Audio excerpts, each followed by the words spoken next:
الحمد لله الذي جعل الشمس والقمر بحسبان والنجم والشجر يسجدان وفضل سمانا على سمان كما فضل مكانا على مكان وإنسانا على إنسان ونشهد أن لا إله إلا الله وحده لا شريك له ونشهد أن سيدنا وسندنا وحبيبنا وحبيب ربنا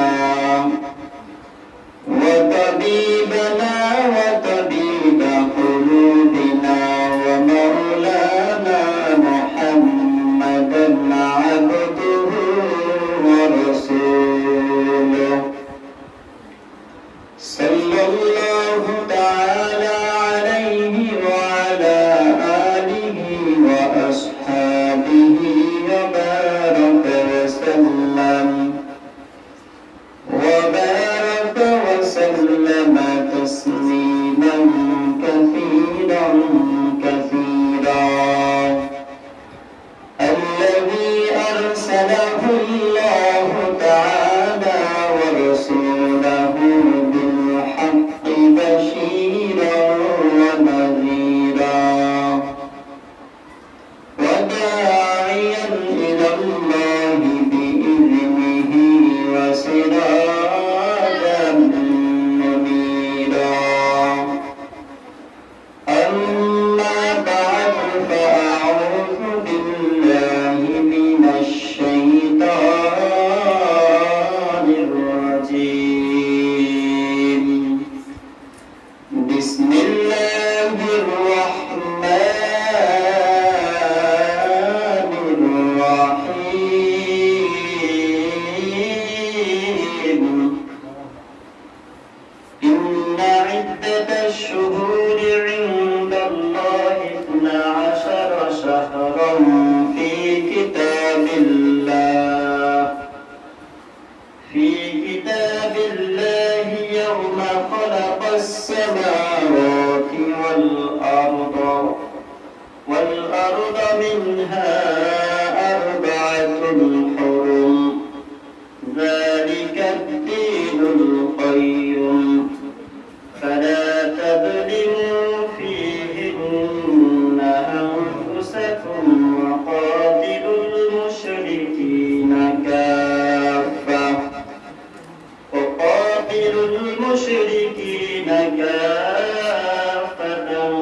كما يقاتلونكم كافة واعلموا أن الله مع المتقين وقال رسول الله صلى الله عليه وآله وسلم أفضل الصيام بعد رمضان شهر الله المحرم أو كما قال النبي عليه الصلاة والسلام صدق الله المولى العظيم وصدق رسوله النبي الكريم ونحن على ذلك من الشاهدين والشاكرين والحمد لله رب العالمين شهادة الشريف الكريم اللهم صل على محمد وعلى آل محمد كما صليت على إبراهيم وعلى آل إبراهيم إنك حميد مجيد اللهم بارك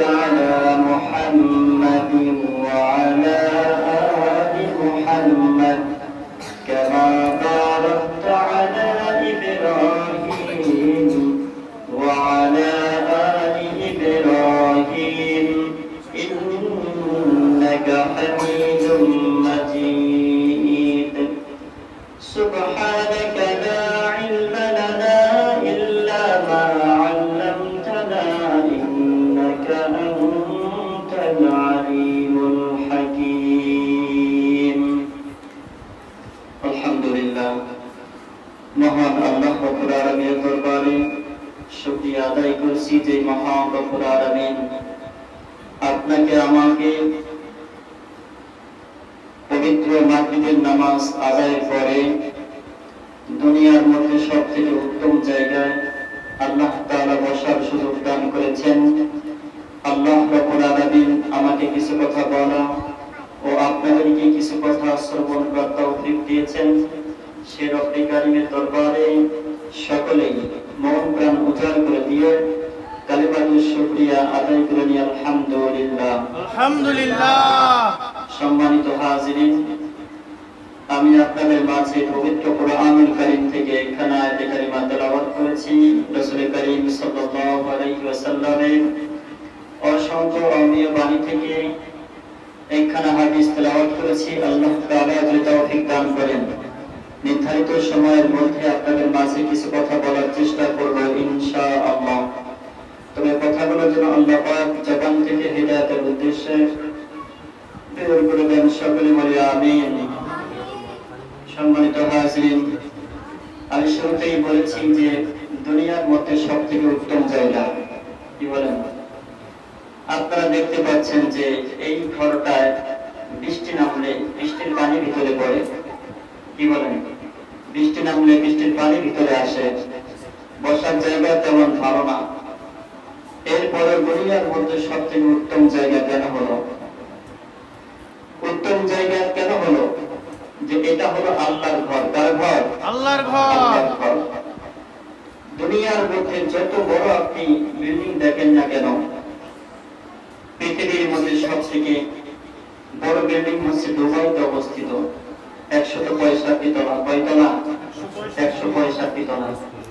তো ওই 165 তলা থেকেও এই ঘরের মধ্যে বৃষ্টি পড়লে কি হবে? ওই 165 তলা থেকে ওই ঘরটার দাম বেশি। শুধু এই ঘর না, যদি খেজুরের কথা ছাউনিও হয়, যেখানে মানুষের ইবাদত করে নামাজ পড়ে, যে ঘরটা আল্লাহর হয়, সেই ঘরটা ওই 165 তলা থেকে দামি হয়ে যায়। সুবহানাল্লাহ। এই দামি ঘরে আপনি আমি বসতে পেরে কিছু কথা বলতে পেরে শুনতে পেরে খুশি না বেজার? খুশি। তাহলে সেই মালিকের শুকরিয়া সবাই জোরে সোরে আদায় করেছে আলহামদুলিল্লাহ। আলহামদুলিল্লাহ। সম্মানিত হাজিরিন, এই যে একটা মাস চলতেছে আরবিতে, কোন মাস? মুহররম মাস। আজকে মুহররম মাসের কয় তারিখ? 5 তারিখ। মাশাআল্লাহ, অনেকেই বলতে পেরেছেন। তো আমি আজকে জুমায় আমার মাস্টারকে জিজ্ঞেস করেছিলাম যে মুহররম মাসের কয় তারিখ? আলহামদুলিল্লাহ একজনে কইতে পারে নাই। তো মাশাআল্লাহ, আপনাদের তো যারা অনেকেই স্মরণ রেখেছেন। আল্লাহ রাসূল বলেছেন যে তোমরা মুহররম মাসের দিনগুলো গণনা করো। এই দিনগুলো গণনা করতে বলেছেন। আমরা মুসলমানের সন্তান, আমরা গণনা করি জানুয়ারি, ফেব্রুয়ারি, মার্চ, এইগুলোর তারিখগুলো আমরা গণনা করি, কি বলেন? এইগুলোর তারিখ আমরা গণনা করে রাখি, কিন্তু আরবি মাসগুলো আমরা গণনা করি না। যে আরবিতে আজ কয় তারিখ এটা আমরা অনেকে বলতে পারি না। ইংরেজির পাশাপাশি আগে প্রাধান্য দিতে হবে আরবিকে, কিন্তু এখন আমাদের দেশে অর্থাৎ সারা বিশ্বে আর ইংরেজিকে প্রাধান্য দিয়েছে। যেভাবে হোক আমাদের এই মাসগুলো এটা মনে রাখতে হবে যে আরবিতে কোন মাস চলতেছে, এটাও স্মরণ রাখতে হবে। ঠিক আছে তো ইনশাআল্লাহ? ইনশাআল্লাহ। তো সম্মানিত হাজিরিন, আমি যে আয়াতে কারিমা তেলাওয়াত করেছি, আল্লাহ পাক আয়াতের মধ্যে কি বলছেন আমি সরাসরি আল কোরআন থেকে আলোচনা করব। আল্লাহ পাক বলছেন ইন্না ইদ্দাতাশ শুহুরি ইনদাল্লাহি 12 শাহরান ফি কিতাবিল্লাহ। আল্লাহ পাক বলছেন যে নিশ্চয় যেদিন থেকে আসমান জমিন সৃষ্টি হয়েছে, ইন্না ইদ্দাতাশ শুহুরি ইনদাল্লাহি 12 শাহরান ফি কিতাবিল্লাহ। আল্লাহ পাক বলেন যে আল্লাহ তাআলার বিধানে মাসের সংখ্যা হলো 12। কত? 12। মাসের সংখ্যা কত? 12। 12 মাসে এক বছর। কয় বছর? এক বছর। তাহলে এই 12 মাসে এক বছর, এই সংখ্যাটা, এই বিধানটা করেছেন কে? আল্লাহ। এটা কোরআনের মধ্যে এসেছে। আল্লাহ পাক বলছেন যে ইন্না ইদ্দাতাশ শুহুরি ইনদাল্লাহি 12 শাহরান ফি কিতাবিল্লাহ। আল্লাহ পাক বলছেন যে আল্লাহ তাআলার বিধানে মাসের সংখ্যা হলো 12। কত? 12। আর 12 মাসে এক বছর। এটা কার বিধানে? কিতাবিল্লাহ, আল্লাহ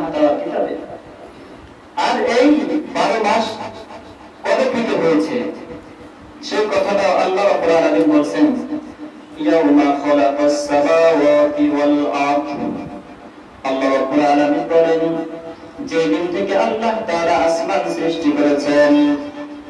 ইয়াউমা খালাকাস সামাওয়াতি ওয়াল আরদ, আল্লাহ পাক বলেন যেদিন থেকে আমি আল্লাহ পাক আসমানকে সৃষ্টি করেছি, ওয়াল আরদ জমিনকে সৃষ্টি করেছি, সেই দিন থেকে আল্লাহ তাআলার বিধানে মাসের সংখ্যা হলো 12। তো মাসের সংখ্যা 12 কোন দিন থেকে হয়েছে বলেন? যেদিন আল্লাহ তাআলা কি সৃষ্টি করেছেন? আসমান সৃষ্টি করেছেন। যেদিন আল্লাহ তাআলা জমিন সৃষ্টি করেছেন, সেই দিন থেকে মাসের সংখ্যা কত হয়েছে? 12। এরপরে আল্লাহ রাব্বুল আলামিন কি বলেন? মিনহা আরবাতুন হুরুম, আল্লাহ পাক বলেন তার মধ্যে 4টি মাস হলো মর্যাদাপূর্ণ মাস। কয়টি বলেন? 4টি মাস হলো মর্যাদাপূর্ণ। এক নম্বর হলো জিলকদ, 2 নম্বর জিলহজ, 3 নম্বর মুহররম, 4 নম্বর হলো রজব। এই 4টি মাস আল্লাহ তাআলার বিধানে গুরুত্বপূর্ণ মর্যাদাপূর্ণ কে বলেছেন? আল্লাহ তাআলা বলেছেন। তাহলে মুসলমান এই দিনে মাসটা চলতেছে, এই আরবাতুল হুরুম 4টি মাস মর্যাদাপূর্ণ, তার মধ্য থেকে মুহররম মাস একটি মর্যাদাপূর্ণ মাস, ঠিক কিনা বলেন? মুহররম মাস হলো একটি মর্যাদাপূর্ণ মাস। কে বলেছেন? আল্লাহ তাআলা বলেছেন।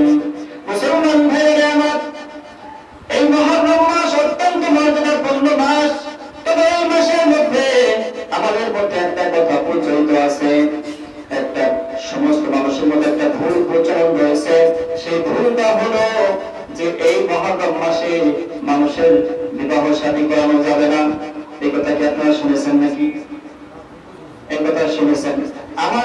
আমি বাড়িতে গেছিলাম গত জোহর নামাজ পড়িয়ে, আমাকে আমার মহল্লা থেকে একজন ফোন দিয়েছে, সমাজ থেকে, যে হুজুর এই মাসে কি কোনো বিবাহ শাদী করলে বা করালে সমস্যা আছে? শুনেছি তো মুরব্বীরা বলেছে সমস্যা। দেখেন এই ভুলটা কিন্তু প্রচলন হয়েছে সে আগের থেকে, কিন্তু কুরআন হাদিসে কোথাও নেই যে মুহররম মাসে বিবাহ করাইলে অশুভ হবে, অকল্যাণ হবে। এটা কোরআন হাদিসে কোথাও নেই। বরং এটা আছে যে এটা আমরা বলি যে এই 4টি মাস হলো মর্যাদাপূর্ণ মাস। যদি এই 4টি মর্যাদাপূর্ণ মাসে যদি আপনারা বিবাহ শাদী করান, আশা করা যায় আল্লাহ তাআলা এর মধ্যে বরকত বেশি দিবেন। তাহলে আমাদের এই ভুলটা আমরা সংশোধন করে নেব, ঠিক আছে ইনশাআল্লাহ। আমরা এটাকে কেউ বিশ্বাস করব না, এটা সেই জাহিলি যুগের কুসংস্কার।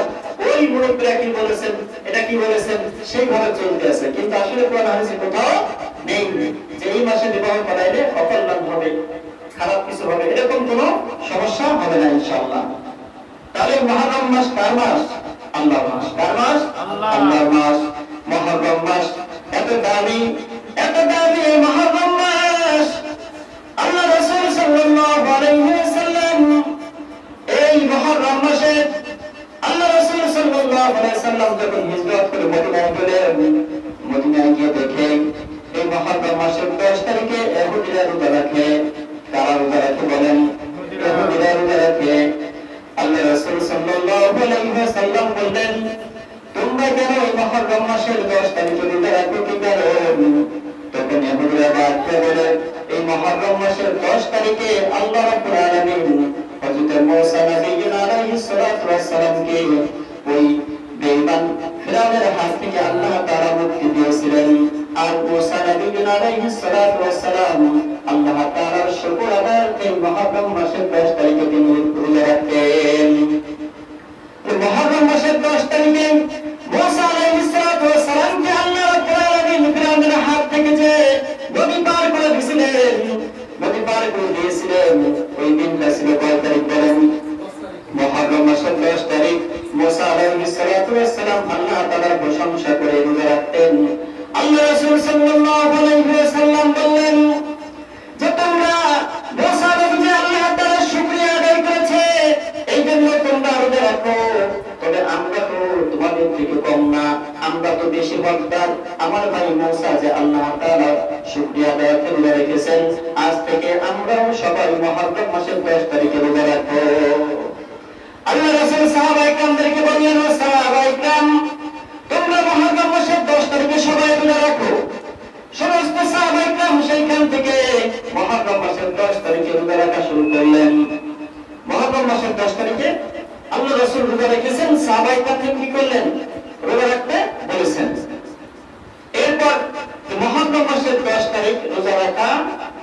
এটাকে ফরজ করলেন। যে এই দেখেন যে রমজান মাস আসার পূর্বে ধরুন এগুলা রমজান মাস ফরজ হওয়ার পূর্বে মহররমের রোজা এটা ফরজ ছিল, কি ছিল? ফরজ ছিল।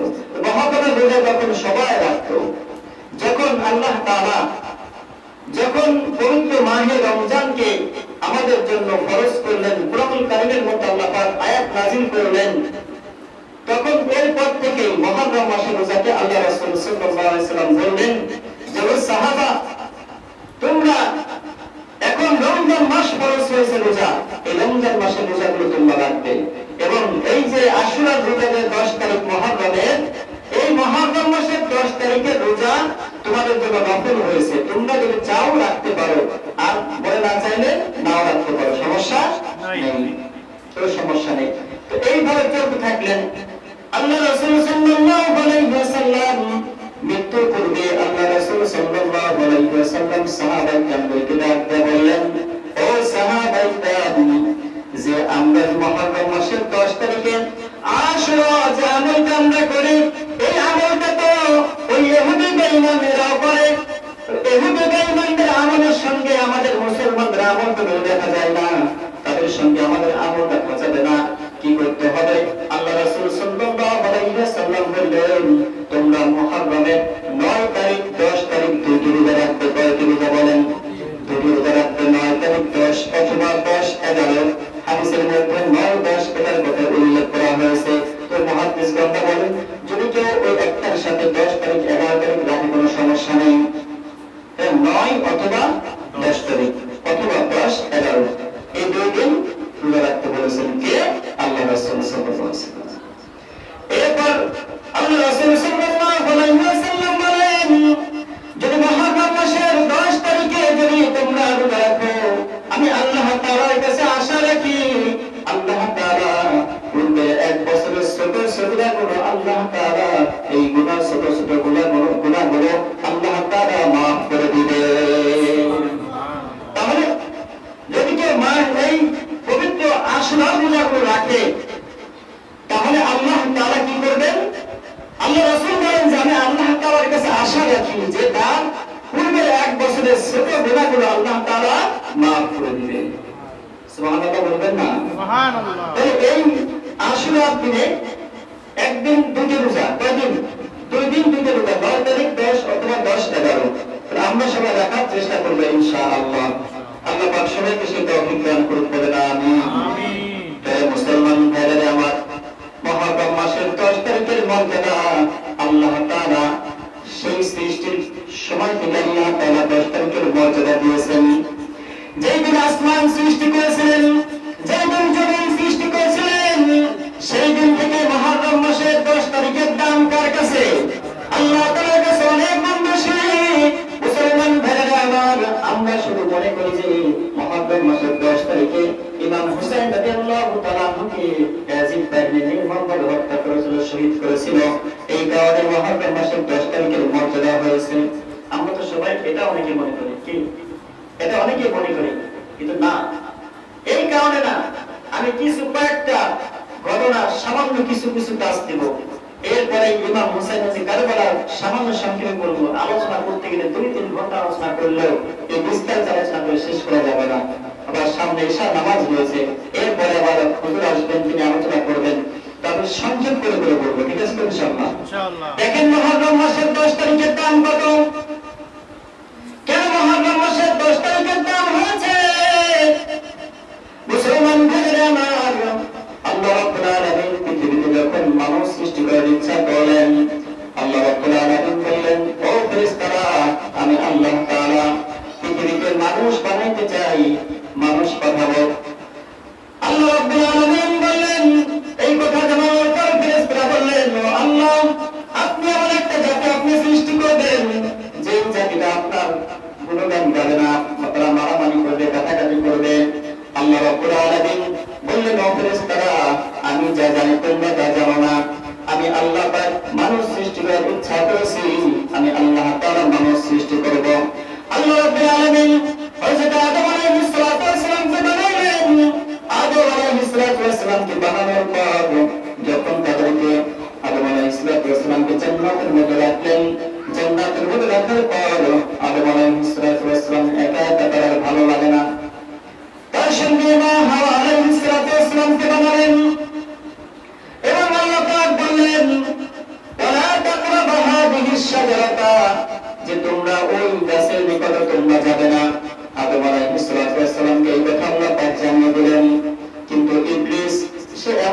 ফল আল্লাহ তাআলার কাছ থেকে নিয়েছেন। ইবলিস প্রবঞ্চনা দিয়ে মা হাওয়া আলাইহিস সালাতু ওয়াস সালামের কাছে এসে বিভিন্ন বয়ান দিলেন, ওয়াজ করলেন। ওয়াজ করে এক পর্যায়ে মা হাওয়া আলাইহিস সালাতু ওয়াস সালামকে সেই গাছের ফল খাওয়াইলেন। যখন আদম নবী আলাইহিস সালাতু ওয়াস সালাম আসলেন, আসার পর মা হাওয়া আলাইহিস সালাতু ওয়াস সালাম আদম আলাইহিস সালাতু ওয়াস সালামকে সেই গাছের ফল খাওয়াইলেন। খাওয়ানোর পর তখন আস্তে আস্তে তাদের পেটের মধ্যে পেশাব পায়খানার বেগ শুরু হলো। জান্নাতের মধ্যে কি পেশাব পায়খানা করা যাবে বলেন? পেশাব পায়খানা করা যাবে না। আল্লাহ রাব্বুল আলামিন বললেন, হে আদম, তোমাকে আমি বললাম ওই গাছের নিকটে যাবে না, এরপর ফল খেয়েছো। এই জান্নাতের মধ্যে তো পেশাব পায়খানা করার জায়গা নাই। যাও যাও যাও, এখন জঙ্গলের মধ্যে চলে যাও।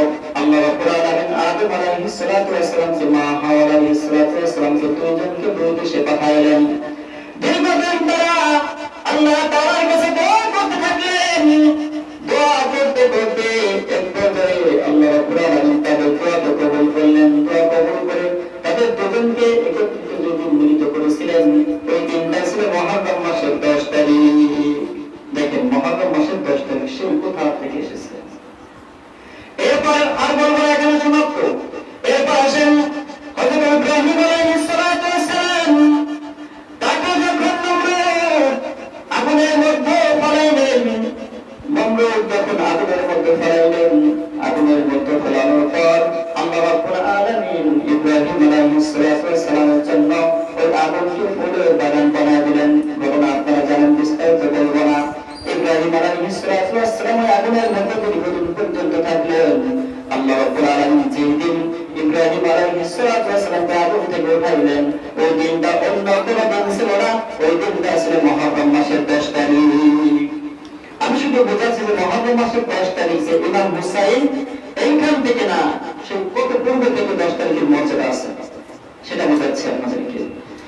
এরপর আসেন হযরত নূহ আলাইহিস সালাতু ওয়াস সালাম, তিনি যখন নবীর সার্টিফিকেট পেলেন, নবী প্রাপ্ত হলেন, হযরত নূহ আলাইহিস সালাতু ওয়াস সালাম দীর্ঘদিন পর্যন্ত কালেমা দাওয়াত দিলেন। দীর্ঘদিন পর্যন্ত কালেমা দাওয়াত দেওয়ার পর মাত্র 80 জন লোক ইসলাম গ্রহণ করল। কয়জন? 80 জন। মাত্র 80 জন লোক ইসলাম গ্রহণ করল, বাকি আর কেউ ইসলাম গ্রহণ করে না। হযরত নূহ আলাইহিস সালাতু ওয়াস সালাম আল্লাহ তাআলার কাছে দোয়া করলেন, আল্লাহ, এই যে সমস্ত বেঈমানরা, এদেরকে এত চেষ্টা করলাম, এদেরকে এত দাওয়াত দিলাম, কেউ ইসলাম গ্রহণ করল না। আল্লাহ, আপনি এদেরকে ধ্বংস করে দিন।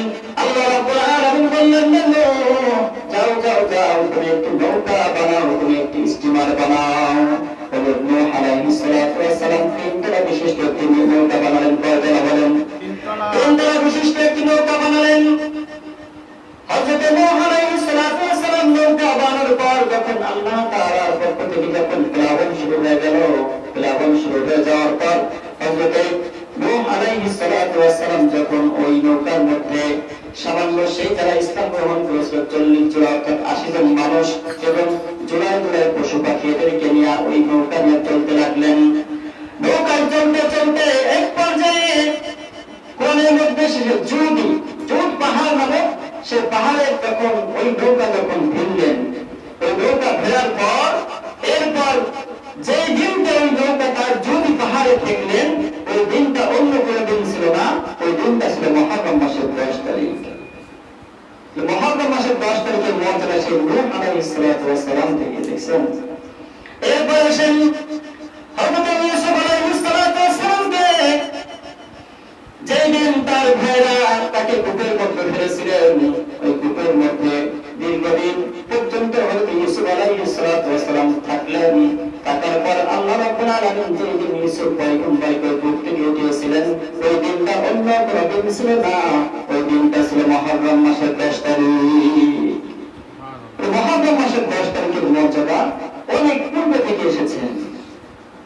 তাহলে আপনারা কি বুঝলেন যে মুহররম মাসের মর্যাদা অনেক পূর্বে থেকেই হয়েছে, ইমাম হোসেন থেকে শুরু হয় নাই। কি ইমাম হোসেন রাদিয়াল্লাহু তাআলা থেকে এখান থেকে না, অনেক পূর্বে থেকেই মুহররম মাসের মর্যাদা অনেক হয়েছে। আল্লাহ রাব্বুল আলামিন বলেন যে এই 4টি মাস তোমাদের জন্য মর্যাদাপূর্ণ,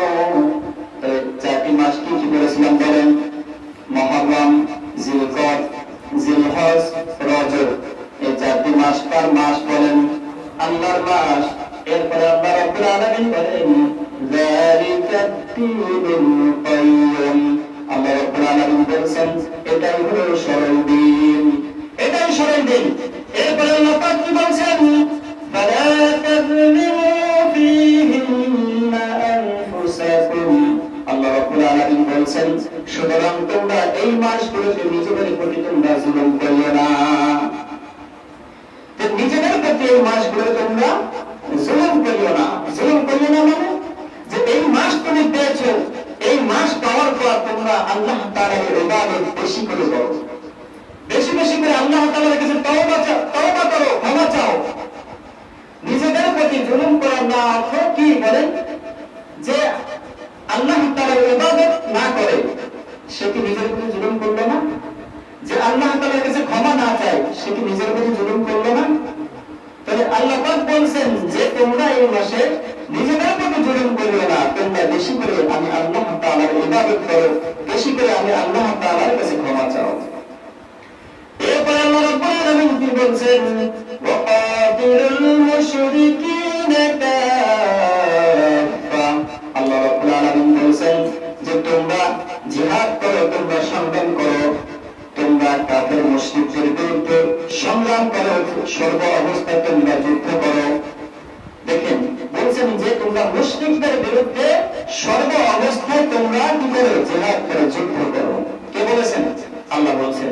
এরপরে কি বলছেন, কামা ইউকাতিলুনাকুম কাফা। আল্লাহ রাব্বুল আলামিন বলেন যেমনি ভাবে মুশরিকরা, কাফেররা, বেঈমানরা তারা সংঘবদ্ধভাবে যুদ্ধ করে। দেখেন যখন কোন বেঈমান রাষ্ট্রের সঙ্গে কোন যুদ্ধ বা জিহাদ শুরু হয়, সকল বেঈমান রাষ্ট্রগুলো এক হয়ে যায়। ইসরায়েলের পক্ষে সমস্ত বেঈমান রাষ্ট্রগুলো এক আছে, তাদের বিরুদ্ধে কেউ কথা বলে না। কিন্তু ইসরায়েলের পক্ষে কয়টি রাষ্ট্র কথা বলেছে বলেন? কয়টি রাষ্ট্র কথা বলেছে? সামান্য হাতে গোনা কয়েকটি রাষ্ট্র তাদের পক্ষে কথা বলেছে। আল্লাহ বলছেন যে কাফেররা, মুশরিকরা যেইভাবে সংঘবদ্ধভাবে যুদ্ধ করে তোমরাও সেই সংঘবদ্ধভাবে যুদ্ধ করো। অর্থাৎ যখন কাফের বেঈমানদের সঙ্গে যুদ্ধের ডাক এসে যাবে তখন তোমরা সমস্ত মুসলমানরা এক হয়ে ওই কাফের বেঈমানদের বিরুদ্ধে তোমরা জিহাদ করো। আর এরপরে কি বলেন?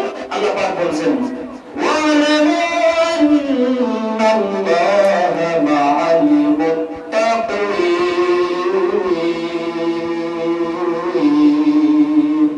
আল্লাহ রাব্বুল আলামিন বলেন যে দেখো যারা মুত্তাকি, যারা আল্লাহকে ভয় করে এদের সঙ্গে আল্লাহ রাব্বুল আলামিন রয়েছেন।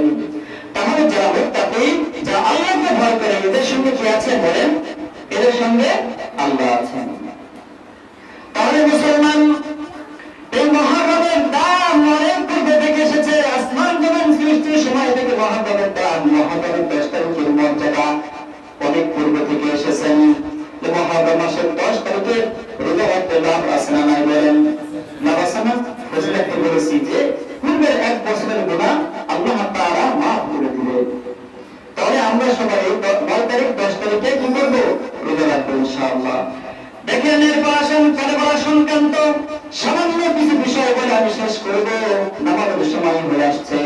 মুসলমান ভাইরা আমার, আল্লাহ রাসূল সাল্লাল্লাহু আলাইহি ওয়াসাল্লাম এই পৃথিবী ছেড়ে যখন বিদায় নিলেন, যখন ইন্তেকাল করলেন, ইন্তেকাল করার পর আল্লাহ রাসূল সাল্লাল্লাহু আলাইহি ওয়াসাল্লাম যে সমস্ত সাহাবায়ে কেরাম রয়েছেন, সমস্ত সাহাবায়ে কেরাম সবাই টেনশন করতেছে আল্লাহ রাসূল দুনিয়া থেকে বিদায় নিয়ে চলে গেছেন।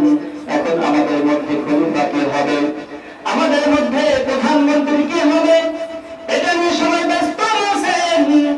এইটা নিয়ে সবাই যখন টেনশনে পড়ে গেলেন, একটা লোক তারা বললেন যে মক্কা কুরাইশদের মধ্য থেকে হবে প্রধানমন্ত্রী হবে, খলিফা হবে। আবার কেউ কেউ বলেন যে না, আবার তারা বলেন যে সাহাবারা, আবার কেউ কেউ বলেন যে না, তারা সাহাবারা বলেন যে অন্য পক্ষ থেকে লোক খলিফা নির্বাচন হবে। এইরকম ভাবে দুজনের মধ্যে দ্বন্দ্ব হতে লাগলো। এই দ্বন্দ্বের মধ্যে হযরতে আবু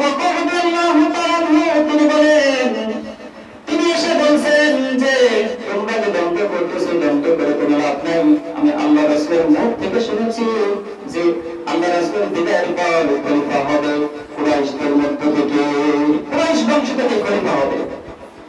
তখন সমস্ত সাহাবায়ে কেরামরা চুপ হয়ে গেলেন। যে প্রধান সাহাবা, প্রধান খলিফা, তিনি বলেছেন যে আল্লাহ রাসূলের কথা শুনিয়ে যখন দিয়েছেন যে আল্লাহ রাসূল বলেছেন যে আমার ইন্তেকালের পরে কুরাইশদের মধ্যে থেকে খলিফা নির্বাচন করা হবে, যখন এই কথা জানায় দিলেন সমস্ত সাহাবায়ে কেরাম চুপ হয়ে গেলেন। এখন কেউ কেউ বলেন যে এখন তারা আবার কেউ কেউ বলতেছেন যে খলিফা কাকে বানাবেন, কেউ কেউ বলেন যে আবু বকর প্রথম খলিফা, তাকে খলিফা বানায়। আবার কেউ কেউ বলেন যে না, যে ওমর রাদিয়াল্লাহু তাআলা আনহুকে যদি খলিফা বানাই তাহলে ওমর রাদিয়াল্লাহু তাআলা এমন একজন পাওয়ারফুল সাহাবা যাকে দেখে শয়তান যদি দেখে এক পাশ দিয়ে ওমর যাইতেছে, শয়তান সেই সামনে থেকে ঘুরে অন্য পাশ দিয়ে চলে যায়, তাকে দেখলে কাফের বেঈমান তার সামনে কথা বলতে সাহস করে না। যদি আমরা ওমরকে খলিফা বানাই তাহলে আমাদের জন্য ভালো হবে, আমাদের ইসলাম সামনের দিকে বেশি করে নিয়ে যাইতে পারবো, এই কথা বলতেছেন। এদিক দিয়ে আবু বকর রাদিয়াল্লাহু তাআলা চোখের পানি ছেড়ে কান্না করেন যে মদিনায় দুনিয়া থেকে বিদায় নিয়ে চলে গেছে। চোখের পানি ছেড়ে কান্না করতেছেন। কান্না করার পর হযরত ওমর ফারুক রাদিয়াল্লাহু তাআলা তার কাছে গিয়ে বললেন, আবু বকর আপনারা হাতটা দেন। সমস্ত মানুষের মধ্যে ওমর ফারুক রাদিয়াল্লাহু তাআলা আবু বকরের হাতটা ধরলেন। হাতটা ধরে বললেন যে আমি হযরত আবু বকর রাদিয়াল্লাহু তাআলা হাতে হাত দিয়ে বায়াত গ্রহণ করলাম, অর্থাৎ আমি খলিফা হিসেবে আবু বকর রাদিয়াল্লাহু তাআলা মেনে নিলাম। খলিফা হিসেবে কাকে মেনে নিলেন বলেন? আবু বকর রাদিয়াল্লাহু তাআলা। যখন সমস্ত সাহাবায়ে কেরাম দেখলেন যে ওমর ফারুক রাদিয়াল্লাহু তাআলা আনহুর মতো সাহাবা যে আবু বকর রাদিয়াল্লাহু তাআলা আনহুকে খলিফা হিসেবে মেনে নিয়েছেন, তার কেউ দ্বিধাদ্বন্দ্ব করে নাই। সবাই এসে হাতে হাত দিয়ে বললেন যে আমরা প্রেসিডেন্ট হিসেবে, প্রধানমন্ত্রী হিসেবে হযরত আবু বকর রাদিয়াল্লাহু তাআলা আনহুকে আমরা নেতা হিসেবে গ্রহণ করলাম। এরপর সবাই নেতা হিসেবে গ্রহণ করলেন। নেতা হিসেবে গ্রহণ করার পর এরপর মুসলমান ভাইরা আমার আবু বকর রাদিয়াল্লাহু তাআলা আনহু যখন ইন্তেকাল করলেন, সংক্ষেপ করে বলতেছি, ইন্তেকাল করার পর এরপর কাকে খলিফা বানালেন? হযরত ওমর ফারুক রাদিয়াল্লাহু তাআলা আনহুকে সাহাবায়ে কেরামরা পরামর্শের ভিত্তিতে ওমর ফারুক রাদিয়াল্লাহু তাআলা আনহু খলিফা বানালেন। এরপর ওমর ফারুক রাদিয়াল্লাহু তাআলা আনহু রাষ্ট্র পরিচালনা করতেছেন। যখন ওমর ফারুক রাদিয়াল্লাহু তাআলা আনহু ইন্তেকাল হয়ে যাবে, ইন্তেকালের পূর্বে ওমর ফারুক রাদিয়াল্লাহু তাআলা আনহু বললেন, ও সাহাবায়ে কেরাম, এখনো পর্যন্ত জরুরি কদর সাহাবারা বেঁচে রয়েছেন, তোমরা আমি মৃত্যুর পর তোমরা পরামর্শের ভিত্তিতে খলিফা নির্বাচন করবে। ওমর ফারুক রাদিয়াল্লাহু তাআলা আনহু চাইতেন যে আমার সন্তানকে দেশের প্রধানমন্ত্রী বানাতে পারতেন কিনা বলেন? পারতেন, কিন্তু তিনি কি বললেন? বললেন যে না, তোমরা পরামর্শের ভিত্তিতে তোমরা খলিফা নির্বাচন করবে। তাই কারণে এখনো পর্যন্ত অনেক সাহাবারা বেঁচে রয়েছে, উসমান রাদিয়াল্লাহু তাআলা বেঁচে রয়েছেন, আলী রাদিয়াল্লাহু তাআলা বেঁচে রয়েছেন, তোমরা পরামর্শ করে যাকে ভালো মনে চায় তাকে বানাবা। এরপরে ওমর ফারুকের মৃত্যুর পর হযরত উসমান রাদিয়াল্লাহু তাআলাকে পরামর্শের ভিত্তিতে খলিফা নির্বাচন করলেন। এরপর উসমান রাদিয়াল্লাহু তাআলার ইন্তেকালের পর হযরত আলী রাদিয়াল্লাহু তাআলাকে খলিফা নির্বাচন করলেন, দেশের প্রেসিডেন্ট বানাইলেন। সংক্ষেপ করে বলতেছি মুসলমান ভাইরা, আলী রাদিয়াল্লাহু তাআলা যদি চাইতেন যে আমার সন্তান ইমাম হাসান হুসাইন দুজনটি রয়েছে, তাদেরকে আমি দেশের প্রেসিডেন্ট বানাইতে পারতেন কিনা? তিনি তা করেন নাই। তিনি সাহাবায়ে কেরামকে বললেন, সাহাবা, তোমরা পরামর্শের ভিত্তিতে তোমরা খলিফা নির্বাচন করবে, পরামর্শের ভিত্তিতে তোমরা খলিফা নির্বাচন করবে। সবাই পরামর্শের ভিত্তিতে খলিফা নির্বাচন করলেন হযরত মুআবিয়া রাদিয়াল্লাহু তাআলা আনহুকে। হযরত মুআবিয়া রাদিয়াল্লাহু তাআলা আনহুকে খলিফা নির্বাচন করলেন, দেশের প্রেসিডেন্ট বানাইলেন। এরপর তিনি যখন ইন্তেকালের পূর্বে যখন তিনি যখন দেশের প্রেসিডেন্ট ছিলেন, ওইখান থেকে দেশের মধ্যে একটা হট্টগোল সৃষ্টি হলো। দেশের মধ্যে একদল কথা শোনা, একদল কথা শোনা, এইরকম ভাবে সৃষ্টি হতে লাগলো। তবে তিনি চিন্তা ভাবনা করলেন, এদেরকে যদি সোজা করতে হয়, এদেরকে টাইট করতে হয়, তাহলে এদের মতো বিরাট একজন লোককে ক্ষমতার চেয়ারে বসাইতে হবে, নরম লোক তার কাজ হবে না। তিনি চিন্তা ভাবনা করে তার সন্তান ইয়াজিদকে চেয়ারে বসাইলেন। ইয়াজিদকে কি করলেন? ক্ষমতার চেয়ারে বসাই দিলেন, ইয়াজিদকে ক্ষমতার চেয়ারে বসাই দিলেন। ঐতিহাসিক গ্রন্থে কেউ কেউ বলেন ইয়াজিদের চরিত্র ভালো ছিল না, তিনি মদ পান করতেন, বিভিন্ন অপকারী মনে তিনি মুক্ত হতেন, ইয়াজিদের চরিত্র ভালো ছিল না। এই খবরটা যখন মদিনায় পৌঁছালো যে ইয়াজিদকে ক্ষমতার চেয়ার দেওয়া হয়েছে, এই খবরটা পাওয়ার পরে একদল লোক তারা বললেন যে আমরা ইয়াজিদকে দেশের নেতা হিসেবে দেখতে চাই না, আমরা নেতা হিসেবে দেখতে চাই ইমাম হুসাইনকে। তাকে ইমাম হুসাইনকে আমরা দেশের নেতা হিসেবে দেখতে চাই। এই কথা যাওয়ার পর ইয়াজিদকে একদল নেতা হিসেবে গ্রহণ করলে, তার হাতে বায়াত গ্রহণ করলো। আবার আরেকদল এসে হযরত ইমাম হুসাইনের হাতে বায়াত গ্রহণ করলো। দেশের মধ্যে যদি প্রেসিডেন্ট দুইজন হয় সমস্যা হয় না? সমস্যা তো দেখে যায়। একদল বলে যে আমরা ইমাম হুসাইনকে মানবো, আরেকদল বলে ইয়াজিদকে মানবো। কুফা নগর থেকে অনেক চিঠি আসতে লাগলো যে ইমাম হুসাইন তুমি আমাদের এখানে আসো। আমরা সবাই কুফা নগরের অধিকাংশ মানুষ আমরা কেউ ইয়াজিদকে আমরা কেউ নেতা হিসেবে গ্রহণ করতে চাই না, আমরা সবাই ইমাম হুসাইন তোমাকে আমরা গ্রহণ করতে চাই। অনেক চিঠি আসতে লাগলো। ঐতিহাসিক গ্রন্থ বলেন যে 5 শতাধিক চিঠি তার কাছে জমা হলো যে আপনি আসেন, আমরা আপনার হাতে হাত দিয়ে বায়াত রেখে আমরা আপনাকে দেশের নেতা হিসেবে মানতে চাই। 5 শতাধিক, 500-এর উপরে চিঠি আসলো। আসার পর ইমাম হুসাইন চিন্তা করলেন, অনেকে বললেন যেরকম কুফা নগর থেকে চিঠি আসতেছে, তো অনেক সাহাবারা পরামর্শ দিলেন না কুফা নগরে তুমি যেও না, কারণ কুফা নগরের লোক ভালো না, এরা তোমার বাবার সঙ্গে প্রতারণা করেছে, তোমার বাবাকে তারা কুফা নগরীতে নিয়ে ডেকে সেখানে তোমার বাবাকে হত্যা করেছে, সেখানে শহীদ করেছে। সুতরাং কুফা নগরের লোক কোনো মুনাফিক তোমাকে ডেকে নিয়ে সেখানে তোমাকে তারা হত্যা করবে, সুতরাং তুমি সেখানে যেও না। অনেক সাহাবারা বললেন যেও না। কিন্তু এরকম যে এত চিঠি আসছে, 1-2টা চিঠি না, 5 শতাধিক চিঠি এসেছে, একটু কি মনে হয় না এত চিঠি আসছে অবশ্যই মনে হয় সবাইকে আমাকে গ্রহণ করবে, সবাই আমাকে চায়। তখন তিনি পরীক্ষা স্বরূপ তিনি পাঠাইলেন হযরতে ইমাম হুসাইনের চাচাতো ভাই মুসলিম বিন আকিলকে। মুসলিম বিন আকিলকে পাঠাইলেন, যাও তুমি কুফা নগরীর মধ্যে যাও, আসলে এরা সত্যি কি আমার হাতে বায়াত গ্রহণ করবে নাকি আমার সঙ্গে প্রতারণা করতেছে, তুমি একটু যাও গিয়ে খবর নাও। যখন মুসলিম বিন আকিল কুফা নগরীর মধ্যে প্রবেশ করলেন, এদিকে দুপক্ষের লোক তো খবর রাখে কিনা বলেন, গোয়েন্দা আছে না নাই? গোয়েন্দা রয়েছে। ইয়াজিদের কাছে খবর পাঠালো যে সেই মদিনা থেকে ইমাম হুসাইনের চাচাতো ভাই মুসলিম বিন আকিল তিনি কুফা নগরীর মধ্যে এসেছেন। তিনি কুফা নগরীর মধ্যে এসে ইমাম হুসাইনের দাওয়াত দিচ্ছেন, তার হাতে বায়াত গ্রহণ করে কথা বলছেন। তখন ইয়াজিদ সিরিয়ার উবাইদুল্লাহ বিন জিয়াদকে ডাক দিয়ে বললেন, হে উবাইদুল্লাহ বিন জিয়াদ, দেখো কুফা নগরীর মধ্যে কি যেন এসেছে, সে ইমাম হুসাইনের দিকে সমস্ত মানুষদেরকে নেওয়ার জন্য আকৃষ্ট করতেছে, তুমি সুতরাং সেই লোকটাকে তুমি এখনই গিয়ে তুমি তাকে থামাও। তখন উবাইদুল্লাহ বিন জিয়াদ তিনি কুফা নগরীর মধ্যে প্রবেশ করলেন 6000 সৈন্য নিয়ে। কুফা নগরীর মধ্যে প্রবেশ করে তিনি কুফা নগরীর শহরের মধ্যে দাঁড়িয়ে একটি ঘোষণা করলেন যে হে কুফা নগরীবাসী, শুনে নাও, তোমরা সবাই ইমাম হুসাইনের গুণগান গাইতেছ, ইমাম হুসাইনের কাছে তোমরা বায়াত গ্রহণ করবে, এটা কখনো হবে না।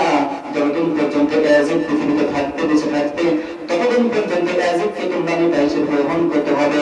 আর না হয় যদি নেতা হিসেবে গ্রহণ না করো, তাহলে তোমাদের প্রত্যেকের জীবন কিন্তু থাকবে না, প্রত্যেকের লাশ হয়ে যাবে। এমন একটা ধমক যখন নেতা যখন কোন সমাবেশে এসে এরকম বক্তব্য দেয়, তখন সাধারণ মানুষের একটা ভয় সৃষ্টি হয় না? তখন তারা এতদিন বিরোধিতা করেছে নেতা, কিন্তু এখন ওই নেতার বক্তব্য এরকম শুনে যে যদি আমার বিরোধিতা করো তাহলে প্রত্যেকের কিন্তু লাশ যাবে, একটা বাঁচতে পারবে না। এরকম হুঙ্কার শুনে এখন কুফা নগরীর বাসী প্রত্যেকেই একেবারে তার দিল একেবারে উঠে গেছে। এখন তারা আস্তে আস্তে করে উবাইদুল্লাহ বিন জিয়াদের হুঙ্কার শুনে আস্তে আস্তে করে মুসলিম বিন আকিলের পক্ষের লোকজন এখন আস্তে আস্তে করে সব সরে যায়, কেউ থাকে না। এরপর এক পর্যায়ে উবাইদুল্লাহ বিন জিয়াদ তার সঙ্গে নিয়ে মুসলিম বিন আকিল ইমাম হুসাইন রাদিয়াল্লাহু তাআলা আনহু চাচাতো ভাইকে গ্রেফতার করে তার কল্লাটা আলাদা করে, তাকে কল্লা আলাদা করার পূর্বে বলছেন, তুমি কোন সাহসে এই কুফা নগরীর মধ্যে এসেছো, তুমি ইয়াজিদ থাকবে, এখানে তুমি এসে ইমাম হুসাইনের দাওয়াত দাও, তোমার জীবন তো থাকবে না। সঙ্গে সঙ্গে মুসলিম বিন আকিলের গদ্দানটা আলাদা করে কুফা নগরীর রাজ্যের মধ্যে যে প্রধান যে কেন্দ্রীয় মসজিদ রয়েছে, কেন্দ্রীয় মসজিদের পাশে গিয়ে বলছেন, চূড়ায় লিখে বলছেন, এই যে তোমরা দেখছো যে আমরা এই মুসলিম বিন আকিলের গদ্দানটা আলাদা করে দিয়েছি, এখন যদি তোমরা কেউ যদি ইমাম হোসেনের গুণগান গাও, তাহলে তোমাদের প্রত্যেকের গদ্দানটা এরকম ভাবে আলাদা হয়ে যাবে। এরকম ভয় দিচ্ছেন তো সবাই একেবারে চুপ হয়েছে, কেউ ইমাম হোসেনের নাম হয় না। এদিকে কিন্তু ইমাম হুসাইনকে মুসলিম বিন আকিল কুফা নগরীতে এসে যখন দেখলেন যে সবাই তাকে চায়, উনি মারা যাওয়ার পূর্বে চিঠি লিখলেন ইমাম হুসাইনের কাছে, বললেন যে ভাইজান আপনি অতি শীঘ্রই কুফা নগরীতে চলে আসেন, সবাই আপনাকে চায়। তিনি মৃত্যুর পূর্বে এই চিঠিটা লিখে পাঠাইলেন। তো মুসলিম বিন আকিল এই চিঠিটা পাঠানোর পর ইমাম হুসাইন যখন চিঠি পেয়েছেন, ইমাম হুসাইন মাত্র 70 থেকে 72 জন লোক নিয়ে মদিনা থেকে কুফা নগর থেকে রওনা শুরু করলেন। তো মদিনা থেকে কুফা নগর থেকে রওনা শুরু করলেন। চিঠিটা কি পাওয়ার পর কি চিঠি পেয়েছেন যে আপনাকে সবাই চায়, আপনি আসেন, এই চিঠিটা পাইছেন। কিন্তু এদিক থেকে তাকে মেরে হত্যা করে ফেলেছে এবং সমস্ত লোকজন একেবারে সব এজমের পক্ষে চলে গেছে, এই ঘটনাটা ইমাম হুসাইন জানে না। এই ঘটনা ইমাম হুসাইন জানে না। তিনি তো মাত্র সামান্য কিছু লোকজন নিয়ে, মাত্র 40 জন পুরুষ আর সামান্য কিছু মহিলার সঙ্গে পরিবার থেকে মহিলাদেরকে নিয়ে আসতেছিলেন কুফা নগরীর দিকে। আস্তে আস্তে যখন ফোরাত নদীর কূলে এসে পৌঁছালেন, ফোরাত নদীর কূলে এসে পৌঁছানোর পর ইমাম হুসাইন রাদিয়াল্লাহু তাআলা আনহুকে উবাইদুল্লাহ বিন জিয়াদের সমস্ত সৈন্যবাহিনী, তারা 6000, এদিকে তারা মাত্র কয়জন, 72 জন নারী পুরুষ দিয়ে 72 জন লোক। 6000 যদি অস্ত্র চাওয়া লাগবে না, 6000 লোক যদি এমনিতে হেঁটে যায়, 72 জন লোক তো মাটির সঙ্গে মিশে যায়, ঠিক কিনা? 6072 জন মানুষ এসে যখন ফোরাত নগরী কূলে পৌঁছালেন, যখন কুফা নগরী থেকে ঢুকলেন, ঢোকার পর এই মুহূর্তে ওই পথটাকে তারা আটকাইলেন, বললেন যে না, কুফা নগরীর দিকে যাওয়া যাবে না। ইমাম হুসাইন রাদিয়াল্লাহু তাআলা আজ্ঞা করলেন, কিরে উবাইদুল্লাহ বিন জিয়াদ, তুমি কেন পথ আটকাইলে? বললেন যে পথ কেন আটকাইলাম, তুমি কি বুঝতে পারো না যে আমরা হলাম ইয়াজিদের পক্ষের মানুষ, আমরা ইয়াজিদের সৈন্য, আমরা তোমাদেরকে কখনো কুফা নগরীর মধ্যে ঢুকতে দেব না। ইমাম হুসাইন আজ্ঞা করলেন, কিরে উবাইদুল্লাহ বিন জিয়াদ, তুইও ইয়াজিদের গোলাম হয়েছিস, তুইও টাকা খেয়েছিস, তুই আজ ক্ষমতার পাওয়ারে টাকা নেবে, তুই আজ এদের কাছে বিক্রি হয়ে গেলি, তুই আজ এদের পক্ষে কথা বলতেছিস। অথচ আল্লাহ রাসূল সাল্লাল্লাহু আলাইহি ওয়াসাল্লাম যে চেয়ারে বসে কথা বলেছেন, জয়নুল কবির সাহাবা অথবা আবু বকর যে চেয়ারে বসে কথা বলেছেন, যে সাহাবা ওমর ফারুক কথা বলেছেন যে চেয়ারে বসে, অথবা উসমান রাদিয়াল্লাহু তাআলা আনহু, অথবা আলী রাদিয়াল্লাহু তাআলা আনহু যে চেয়ারে বসে কথা বলেছেন, যে চেয়ারে বসে রাষ্ট্র পরিচালনা করেছেন, সেই চেয়ারের মধ্যে একজন লক্ষ্যর, একজন চরিত্রহীন লোক থাকবে, আর আমি ইমাম হুসাইন দুনিয়াতে বেঁচে থাকবো, এটা কখনো হতে পারে না। আমি ইয়াজিদকে কখনো নেতা হিসেবে গ্রহণ করতে পারবো না। তখন উবাইদুল্লাহ বিন জিয়াদ বলেন যে ইয়াজিদকে যদি তুমি নেতা হিসেবে গ্রহণ করতে না পারো, তাহলে আর সামনের দিকে যাইতে পারবে না। কুফা নগরীর মধ্যে ঢুকা তোমার জন্য নিষেধ, ঢুকতে পারবে না। ঢুকতে পারবে যদি ইয়াজিদকে তুমি নেতা হিসেবে মানো। ইমাম হুসাইন কি বলেন যে আমার জীবন চলে যাবে, এরপরে ওই চরিত্রহীন লোককে আমি নেতা হিসেবে গ্রহণ করতে পারবো না। কোনোভাবেই ইমাম হুসাইন রাদিয়াল্লাহু তাআলা আনহু সামনের দিকে যাইতে পারে না, এত অনুরোধ করে যাইতে দিবে না। তখন ইমাম হুসাইন কয়েকটা প্রস্তাব দিলেন, বললেন যে ভাই উবাইদুল্লাহ বিন জিয়াদ, তোমরা মুসলমান, আমরা মুসলমান, আমাদেরকে সামনের দিকে যাইতে দিবা না, তবে আমাদেরকে ছেড়ে দাও, আমরা সবাই আবার সেই মদিনার দিকে চলে যাই। উবাইদুল্লাহ বিন জিয়াদ বললেন না, মদিনায় যাইতে যাওয়া যাবে না। দেখেন, বললেন যে সামনে তো যাইতে দিব না, এবং যখন ইমাম হুসাইন বললেন যে আমাদেরকে মদিনার দিকে চলে যাইতে হবে, আমরা মদিনায় চলে যাই, বললেন যে না, মদিনায় যাইতে পারবে না। তাহলে ইমাম হুসাইন বললেন, তাহলে আমাদেরকে ইয়াজিদের কাছে নিয়ে যাও, ইয়াজিদের কাছে আমাদেরকে নিয়ে সুযোগ দাও, এর সঙ্গে আমরা একটু কথা বলে, আমরা তো এখানে যুদ্ধ করতে আসি নাই, মারামারি করতে আসি নাই, আমাদেরকে ইয়াজিদের কাছে নিয়ে যাও, আমরা ইয়াজিদের সঙ্গে কিছু কথা বলে আমরা চলে যাব। বললেন যে না, ইয়াজিদের কাছেও যাওয়া যাবে না।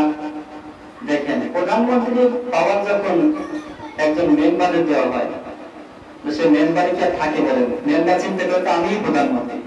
হ্যাঁ, ইয়াজিদ তাকে বলেছিল কি তাদেরকে আটকাও। এমন আটকাইতেছে তাদেরকে সামনে যেতে না, পিছনে যেতে না। তখন উবাইদুল্লাহ বিন জিয়াদ বললেন না না, এদের কাছে যেতে দিতে পারি। প্রথম শর্ত হলো এখানে সমস্ত মানুষের সামনে দাঁড়িয়ে ইয়াজিদকে নেতা হিসেবে গ্রহণ করো, তাহলে তোমাদেরকে আমরা ইয়াজিদের কাছে নিয়ে যাব। আগে নেতা হিসেবে মানতে হবে, তাই না? হলে সুযোগ নেই, আগে নেতা হিসেবে মানতে হবে। ইমাম হোসেন বললেন না, কখনো নেতা হিসেবে ইয়াজিদকে আমরা মানতে পারবো না। এরপরে বললেন তাহলে আমাদেরকে অন্য একটা রাষ্ট্রে চলে যাইতে দাও, আমরা আর কখনো মদিনায় যাব না, আমরা অন্য রাষ্ট্রে গিয়ে বসবাস করব, এই রাষ্ট্র আমরা ছেড়ে চলে যাব। এরপরে ইয়াজিদকে আমরা নেতা হিসেবে মানতে চাই না। এবার উবাইদুল্লাহ বিন জিয়াদ বলেন যে অন্য রাষ্ট্রে যাইতে দেওয়া যাবে না, অন্য রাষ্ট্রে যাইতে দেবে না। এইভাবে চলতে চলতে কয়েকদিন পর ইমাম হুসাইন রাদিয়াল্লাহু তাআলা যে সমস্ত লোক নিয়ে গিয়েছিলেন, লোককে যাওয়ার পর তারা প্রত্যেকেই তাদের খাবার ফুরিয়ে যায়। সংক্ষেপ করে বলি যে তাদের খাবার ফুরিয়ে যায়, তাদের খাবার ফুরিয়ে যাচ্ছে, পানিও নেই। তারা কি করবে? এক পর্যায়ে ৪০ জন পুরুষ ইমাম হুসাইনকে ডাক দিয়ে বলে যে ইমাম হুসাইন ভাই, আপনি তারা কি করবে আমাদের সঙ্গে? তারা বলে যে তোমরা আমাদের সঙ্গে যুদ্ধ করো, যুদ্ধ করে এরপর যাইতে হবে, না হলে সুযোগ নেই। ৪০ জন লোক তারা বললেন যে ইমাম হুসাইন, আমরা যুদ্ধ করে জিহাদ করে আল্লাহর দ্বীন বাস্তবায়নের জন্য, রাসূলের দ্বীন জিন্দা রাখার জন্য, রাসূলের সুন্নাতকে জিন্দা রাখার জন্য আমরা আমাদের জীবনটা পর্যন্ত দিয়ে দেব। এরপরে আমরা ইয়াজিদকে নেতা হিসেবে গ্রহণ করব না, আমরা আমাদের জীবন দিয়ে দেব। এরপর এক পর্যায়ে তাদের দুই দলের মধ্যে যুদ্ধ শুরু হলো। কি শুরু হলো? কারবালার প্রান্তরে তুমুল যুদ্ধ শুরু হলো। একদিকে যে ইমাম হুসাইনের সঙ্গে যারা আসছেন, এদের খানা নাই, পানিও নেই।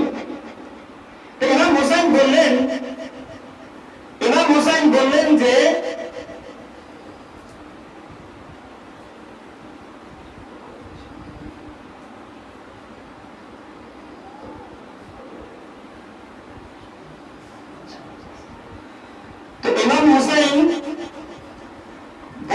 ভাই উবাইদুল্লাহ বিন জিয়াদ, যে আমাদের যে সমস্ত সাথী ভাইরা এসেছেন এরাও তো মুসলমান, তোমরাও মুসলমান, আমাদের এই সাথী ভাইদের খাবার নাই, পানিও নাই, তোমরা আমার এই সাথী ভাইদের জন্য একটু সামান্য পানির ব্যবস্থা করো, এই ফুরাত নদীর কূল থেকে আমরা একটু পানি নিতে চাই।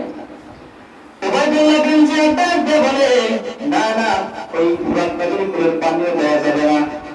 দেখেন পানিটা কিন্তু তার বাবা বানাইছে, পানি কার? আল্লাহ। এরপরে তো তারা মুসলমান, এরা মুসলমান, দেখেন কত নিষ্ঠুর। তারা ইমাম হুসাইনকে বলেন যে না, ফুরাত নদীর কূল থেকে পানিও দেওয়া যাবে না। এক পর্যায়ে তারা বললেন যে আমরা এইভাবে জীবিত থেকে লাভ নাই, খাবার নাই, পানিও নাই, আমরা আল্লাহর দ্বীন বাস্তবায়নের জন্য, রাসূলের সুন্নাত জিন্দা রাখার জন্য আমরা আমাদের জীবনটা দিয়ে তাদের সঙ্গে যুদ্ধ করব, আমাদের জীবনটা বিলিয়ে দিব। এক পর্যায়ে তাদের মধ্যে তুমুল যুদ্ধ শুরু হয়ে যায়। যুদ্ধ করতে করতে এক পর্যায়ে ইমাম হুসাইন রাদিয়াল্লাহু তাআলা আনহু সঙ্গে যারা যে সমস্ত লোক এসেছিলেন, তারা এক পর্যায়ে আস্তে আস্তে যুদ্ধ করতে করতে তারা এক পর্যায়ে শহীদ হয়ে যায়। ইমাম হুসাইন রাদিয়াল্লাহু তাআলা আনহু যুদ্ধ করে যখন তাবুর মধ্যে আসলেন, তাবুর মধ্যে আসার পর ইমাম হুসাইন রাদিয়াল্লাহু তাআলা আনহুকে তার স্ত্রী ডাক দিয়ে বলেছেন, প্রিয়তম স্বামী, তুমি আল্লাহর দ্বীন বাস্তবায়নের জন্য আল্লাহর রাস্তায় তুমি যুদ্ধ করতেছো, জিহাদ করতেছো, কোনো দুঃখ নাই। তবে তোমার যে সমস্ত ভাইরা তোমার সঙ্গে যুদ্ধ করতে এসেছিল, তোমার সঙ্গে এসেছিল, তারা দুনিয়া থেকে বিদায় নিয়ে চলে গেছেন। এখন আপনি আর জীবিত থাকবেন না, আপনি আল্লাহর রাস্তায় আপনার জীবনটা দিয়ে দিবেন।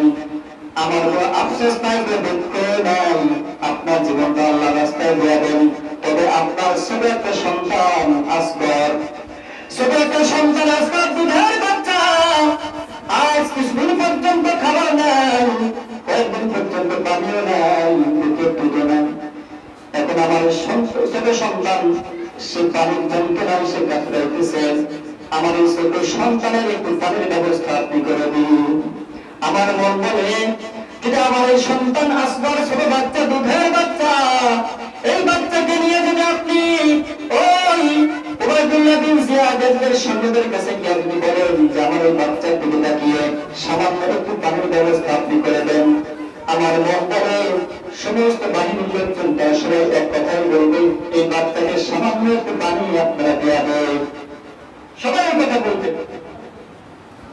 যখন এই কথা ইমাম হোসেন রাদিয়াল্লাহু তাআলা স্ত্রী যখন এই কথা বললেন, বলার পর ইমাম হোসেন রাদিয়াল্লাহু তাআলা তার ছোট বাচ্চা আসগরকে, দুধের বাচ্চা আসগরকে করে নিয়ে যখন ফ্রাত নদীকে ওখানে গিয়ে বলছেন, হে উবাইদুল্লাহ বিন জিয়াদ ভাইরা, আমার করে যে বাচ্চাটাকে দেখছো, এই বাচ্চাটা দুধের বাচ্চা, খাবার নাই, পানিও নাই, বুকের দুধ নাই, আমার এই ছোট বাচ্চাটা পানির যন্ত্রণায় ছটফট করতেছে, লাফাইতেছে, আমার এই ছোট বাচ্চাকে সামান্য একটু পানি তোমরা দান করো।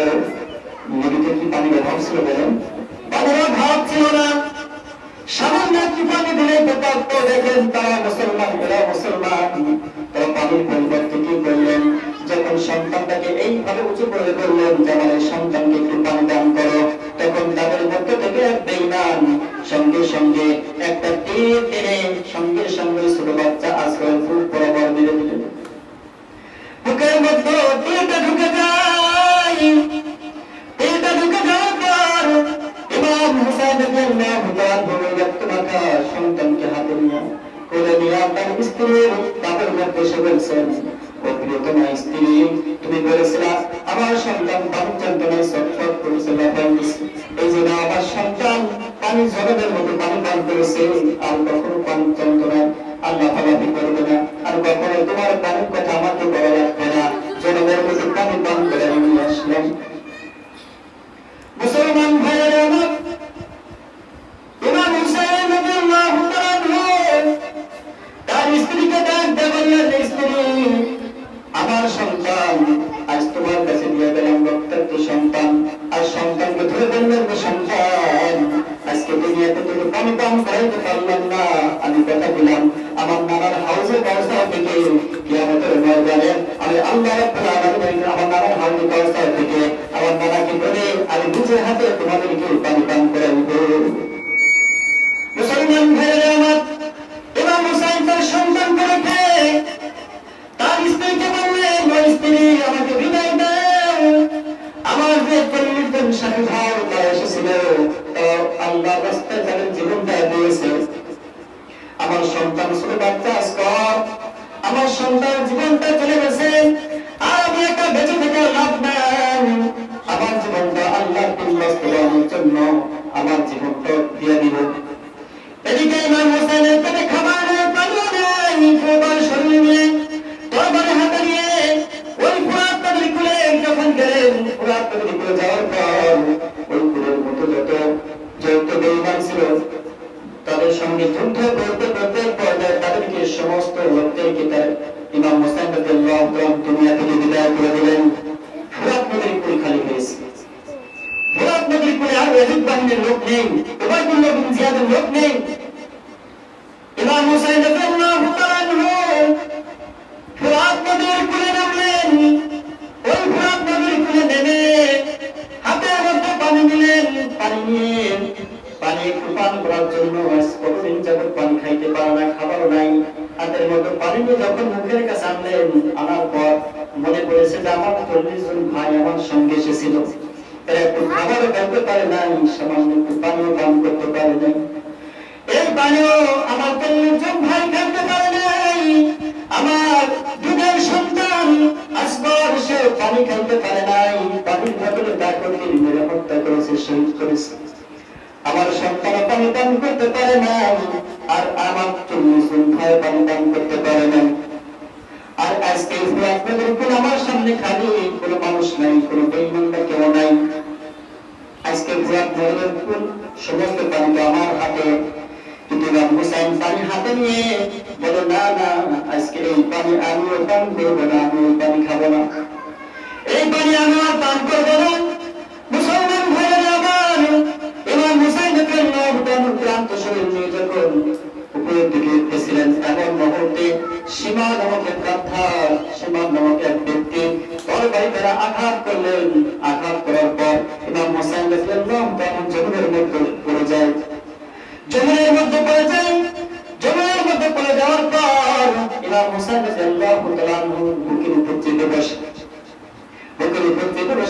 হুসাইন রাদিয়াল্লাহু তাআলা গর্দানটা আলাদা করে ফেলে। গর্দানটা আলাদা করে ফেলে মুসলমান ভাইরা। সীমা যখন তারা ছুটে চালাইবে, ইমাম হুসাইন ডাকতে বলে, সীমা তুই যে আমার গর্দানটা কাটার জন্য বসেছিস, তুই তো আমাকে ভালো করে চিনিস, আমার নানাকেও তুই চিনিস, আমি কার নাতি তাকেও চিনিস, কার সন্তান আমি তাকেও চিনিস, কিন্তু এরপরে তুই আমার সঙ্গে এমন ব্যবহার করবি কখনো ভাবতে পারিনি। সীমার এক পর্যায়ে মুসলমান ভাইয়েরা আমার ইমাম হুসাইনের চেহারা আল্লাহ পাক এমন ভাবে সৃষ্টি করেছিলেন, এমন ভাবে বানিয়েছিলেন, আল্লাহ রাসূল সাল্লাল্লাহু আলাইহি ওয়াসাল্লামের চেহারা যেরকম ছিল, তার গঠনটা যেরকম ছিল, এরকম গঠন দিয়ে ইমাম হুসাইনকে বানিয়েছিলেন। বলতেন যে রাসূলের মৃত্যুর পর সাহাবায়ে কেরামরা এবং এরপরে যত মানুষ এসেছেন সবাই বলতেন যে আল্লাহ রাসূলকে তো যারা দেখতে পেয়েছেন তো দেখেছেন, যারা দেখো নাই তোমরা ইমাম হুসাইনের দিকে তাকাও, ইমাম হুসাইনের চেহারা তার মতো দেখা যায়, রাসূলের কর্মের মতো দেখা যায়। এরপরে দেখেন তারা মুসলমান ছিল, এরপরে ইমাম হুসাইনের গর্দানটা আলাদা করে দেয়। যখন গর্দানটা আলাদা করলেন, আলাদা করার পর যখন সীমা উবাইদুল্লাহ বিন জিয়াদের কাছে তার গর্দানটা নিয়ে গেলেন, উবাইদুল্লাহ বিন জিয়াদ যখন ওই এজিদের কাছে নিয়ে গেলেন, এজিদের কাছে নিয়ে যাওয়ার পর এজিদ আফসোস করলেন আর বললেন, হায় রে, আমি তো তোমাদেরকে আটকাইতে বলেছিলাম, তবে এইরকম ভাবে তো নাতিকে আমি হত্যা করতে বলি নাই, এরকম ভাবে তো মারতে বলি নাই, আমি বলেছিলাম তাদেরকে গ্রেফতার করে আটকাও, কিন্তু এইরকম ভাবে তো মারতে বলি নাই। তোমরা কি কাজটা করলা, কি কাজটা করেছো তোমরা, যে নবীজির নাতিকে তোমরা মেরে ফেলেছো, হত্যা করে ফেলেছো। কেউ কেউ বলেন যে ইয়াজিদ আফসোস করলেন, আবার কেউ কেউ ঐতিহাসিকরা বলেন যে উবাইদুল্লাহ বিন জিয়াদকে ইয়াজিদ সরাসরি হত্যা করার কথা বলে নাই, তবে ইয়াজিদের ইশারা ছিল তাকে মেরে ফেলবে, ইয়াজিদের ইশারা ছিল, এরকম মতামত করেছে। কেউ কেউ বলেন যে ইয়াজিদের সরাসরি হুকুম ছিল না যে হত্যা করে ফেলবে, তাকে মেরে ফেলবে, এরকম সরাসরি তার কথা ছিল না। আবার কেউ কেউ বলেন যে না, এরকম ছিল যে ইয়াজিদ সরাসরি না বললে তার হুকুম ছিল, তার ইশারা ছিল যে তাকে কোনোভাবে যে ঢুকতে না পায় তাকে মেরে ফেলবে, তার ইশারা ছিল এরকম। তার বিচার আল্লাহ তাআলা করবেন, সে কি তাকে এসে কি জান্নাতে হবে, থেকে মুসলমানের মধ্যে আছেন কি নাই, এটার বিচার কে করবে? আল্লাহ করবে। এই ইয়াজিদকে নিয়ে আমাদের বাড়াবাড়ি করার সুযোগ নাই, যে আমরা তাদেরকে কাফের বলতে পারি না, তাকে জাহান্নামে বলতে পারি না। তো ইয়াজিদ তো যে কাজটা করেছে, যে রাসূল সাল্লাল্লাহু আলাইহি ওয়াসাল্লামের নাতি, রাসূলের মতন চেহারা, আর রাদিয়াল্লাহু তাআলা সন্তান, সাইয়্যিদে শাবাবে আহলিল জান্নাহ, জান্নাতের মধ্যে যুবকদের সর্দার যে দেওয়া হবে, সেই ইমাম হুসাইন রাদিয়াল্লাহু তাআলার সঙ্গে তারা এমন ব্যবহার করলেন যে এদের বিচার আল্লাহ তাআলা করবেন। কে করবেন? আল্লাহ তাআলা করবেন। এদেরকে নিয়ে আমাদের বাড়াবাড়ি করার সুযোগ নেই। তো এই মুহররম মাসের 10 তারিখে ইমাম হুসাইন রাদিয়াল্লাহু তাআলাকে কি করা হয়েছিল? শহীদ করা হয়েছিল। এই ঘটনা আমাদের মাঝে স্মরণীয় হয়ে থাকবে কিয়ামতের পূর্ব পর্যন্ত। যত মানুষ আসবে এই মুহররম মাসের 10 তারিখে এই কথাটা সবাই মনে করে ইমাম হুসাইনকে শহীদ করা হয়েছিল, এটা একটি আবিস্মরণের ঘটনা। এবং এই মুহররম মাসের 10 তারিখে শুধু ইমাম হুসাইন শহীদ হয় নাই, এর পূর্ব থেকে 10 তারিখের দাম ছিল, এটা তো আমি শুরু থেকেই বলেছি না? এই মুহররম মাসের 10 তারিখের দাম সেই সৃষ্টির শুরু থেকেই রয়েছে, এবং ইমাম হুসাইন রাদিয়াল্লাহু তাআলা শহীদ হওয়ার মাধ্যমে আমাদের মধ্যে স্মরণীয় করে রেখেছেন। কি করে রেখেছেন? স্মরণীয় করে রেখেছেন।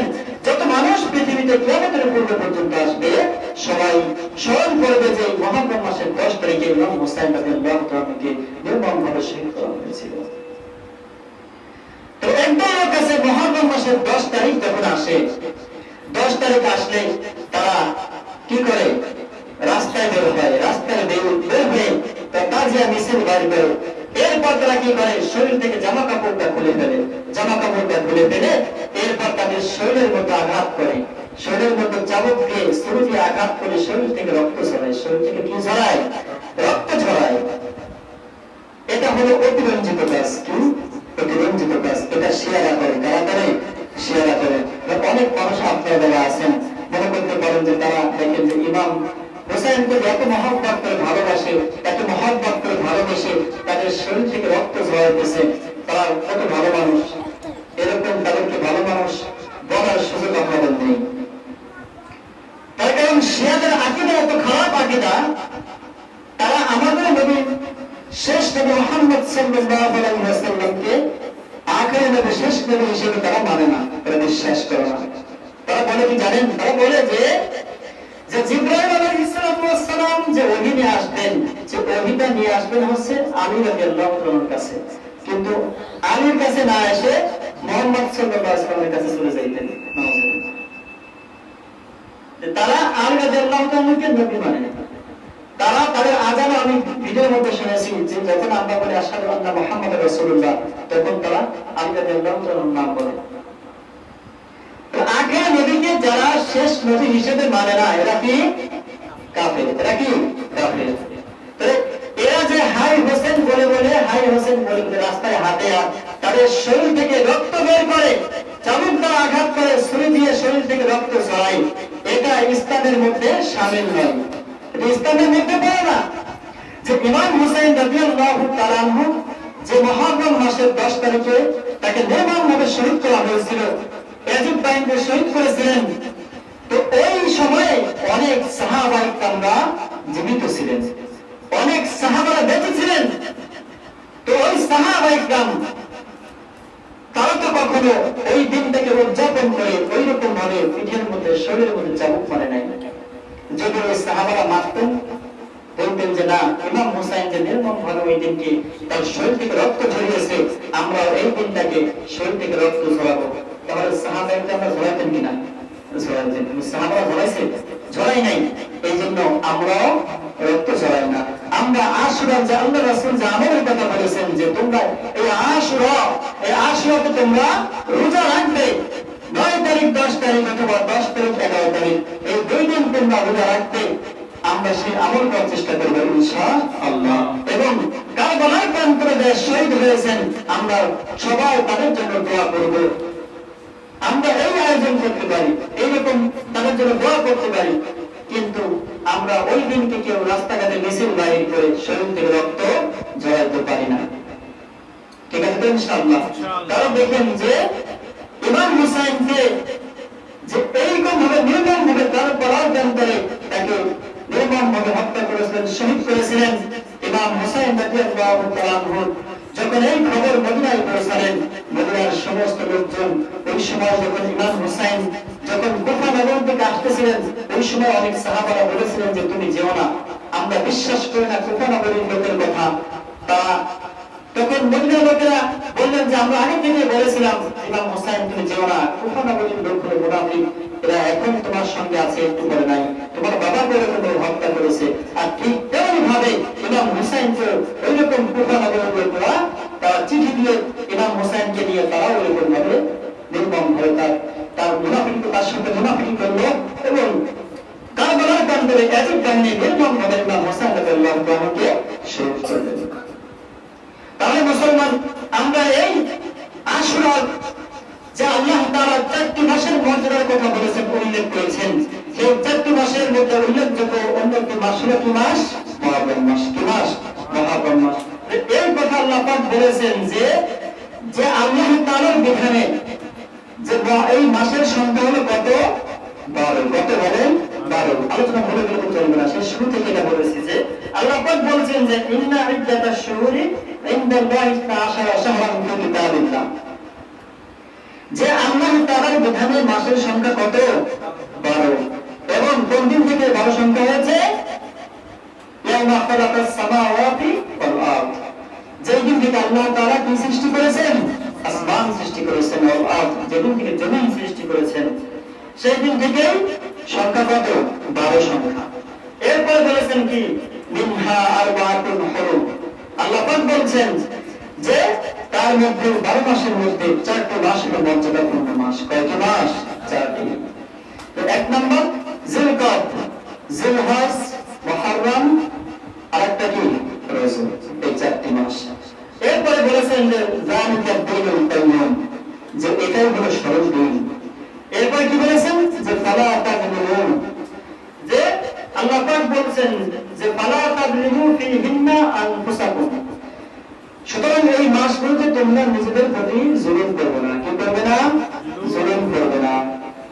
যে এই মাস যখন তোমরা পাবে, তোমরা বেশি করে আল্লাহ তাআলার ইবাদত করবে, বেশি বেশি করে আল্লাহ তাআলার কাছে ক্ষমা চাইবে। যদি কেউ আল্লাহ তাআলার ইবাদত না করে, আল্লাহ তাআলার কাছে ক্ষমা না চায়, সে তো নিজের প্রতি জুলুম করলো। কি বলেন? নিজে জুলুম করলে না, সে নিজে জুলুম করলো। তাই আল্লাহ পাক বলছেন যে তোমরা যখন এই মাস পাবে, তোমরা নিজেদের প্রতি জুলুম করবে না, তোমরা বেশি করে আল্লাহ তাআলার কাছে ইস্তিগফার পাঠ করো, বেশি করে আল্লাহ তাআলার ইবাদত করো। এরপর আল্লাহ পাক কি বলছেন? ওয়াকাতিলুল মুশরিকিনা কাফা।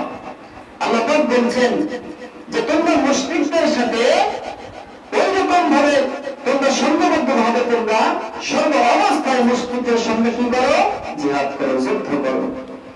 যেমনি ভাবে কামা ইউকাতিলুনাকুম কাফা, যেমনি ভাবে কাফের বেঈমান মুশরিকরা তারা সংঘবদ্ধ ভাবে সর্ব অবস্থায় তোমাদের সঙ্গে কি করো? যুদ্ধ করে। তোমরা সেরকম ভাবে তাদের সাথে কি করো? জিহাদ করো, যুদ্ধ করো। ওয়ালামু আন্নাল্লাহা মাআল মুত্তাকিন। আল্লাহ পাক বলছেন জেনে রাখো, ওয়ালামু জেনে রাখো, আন্নাল্লাহা মাআল মুত্তাকিন, নিশ্চয় যারা মুত্তাকিন, যারা আল্লাহকে ভয় করে, তাদের সঙ্গে আল্লাহ তাআলা রয়েছে। তাদের সঙ্গে কি আছে? আল্লাহ তাআলা আছে। তাহলে আমরা এই আলোচনার মাধ্যমে আমরা কি বুঝতে পারলাম? যে মুহররম মাসের মর্যাদা আল্লাহ তাআলা সেই সৃষ্টির শুরু থেকে এই মুহররম মাসের 10 তারিখের দাম আল্লাহ তাআলা দিয়েছেন। আদম আলাইহিস সালাতু ওয়াস সালাম এবং মা হাওয়া আলাইহিস সালাতু ওয়াস সালাম যেদিন একত্রিত হয়েছিলেন, তাদেরকে ওই দিনটা ছিল মুহররম মাসের 10 তারিখ।